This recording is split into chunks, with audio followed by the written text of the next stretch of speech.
अकबर बीरबल की कहानी। अकबर बीरबल के सवाल जवाब। बहुत समय पहले भारत में महान मुगल सम्राट हुआ करते थे, जिन्हें बादशाह अकबर के नाम से जाना जाता था। अकबर के शासन में नवरत्न थे, जिनमें से चतुर बीरबल भी शामिल थे। बादशाह अकबर बीरबल से पहली बार जंगल में मिले थे। जब वो रास्ता भटक गए थे, तब बीरबल ने उन्हें रास्ता दिखाया।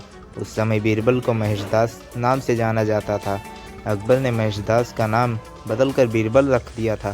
साथ ही बीरबल को विशेष सलाहकार के तौर पर अपने दरबार में नियुक्त किया था, क्योंकि बीरबल अधिक बुद्धिमान थे। वो अपने ज्ञान और चतुराई से हर सवाल और उलझन का हल निकाल दिया करते थे।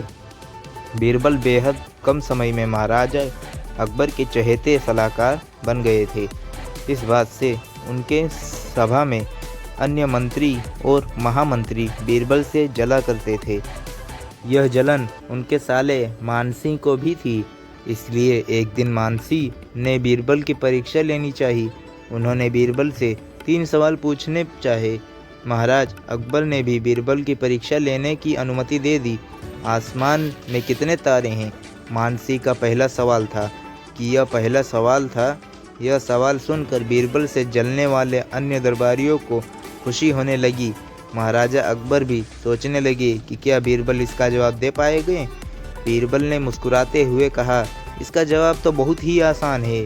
और दरबार में एक भेड़ को लाकर कहा, जितने इस भेड़ में बाल है, उतने ही आसमान में तारे हैं। अगर मानसिंह जी को अभी भी संदेह है, तो भेड़ के बाल और आसमान के तारे गिनकर तुलना कर सकते हैं। बीरबल की चतुराई देख बादशाह अकबर मुस्कुराए और कहा, क्यों मानसिंह जी, आप गिनकर तुलना करना चाहते हैं? धरती का केंद्र कहाँ है? मानसिंह का अगला सवाल सुनकर बीरबल ने तुरंत जवाब दिया, जहाँ आप खड़े हैं वहीं धरती का केंद्र है। महाराज अकबर और अन्य दरबारी बीरबल के जवाब को समझ नहीं पा रहे थे। फिर जहाँ मानसिंह खड़े थे, वहाँ बीरबल ने एक रेखा खींचकर लोहे की छड़ी गाड़ दी और कहा, यही धरती का केंद्र है। अगर किसी को मेरी बात पर यकीन न हो, वो खुद धरती को माप सकता है। बीरबल की चतुराई देखकर मानसिंह सोच में पड़ गए। फिर मानसिंह ने एक पहेली को सुलझाने के लिए कहा। मानसिंह का तीसरा सवाल, एक परख है सुंदर मूरत, जो देख वो उसी की सूरत। फिक्र पहेली पाई न, बोझन लागा आई न। बीरबल पहेली को दोहराते हुए उसके बारे में गौर से सोचने लगे। काफ़ी सोचने के बाद बीरबल कहते हैं, यह तो बहुत ही आसान पहेली है मानसिंह जी। उसका उत्तर तो पहेली में ही है।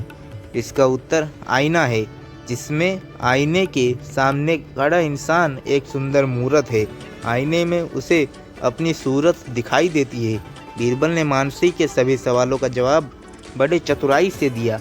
यह देखकर बादशाह अकबर बहुत खुश हुए और मानसिंह से कहा, क्यों मानसिंह जी, आपको आपके सवाल का जवाब मिल गया?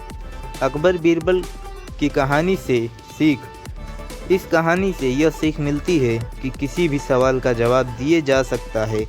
बस अपने दिमाग पर भरोसा होना चाहिए और स्वयं से काम लेना चाहिए। अगर ये कहानी आपको थोड़ा सा भी अच्छा लगा हो, तो लाइक करें, शेयर करें, सब्सक्राइब करें हमारे यूट्यूब चैनल AR कहानियाँ।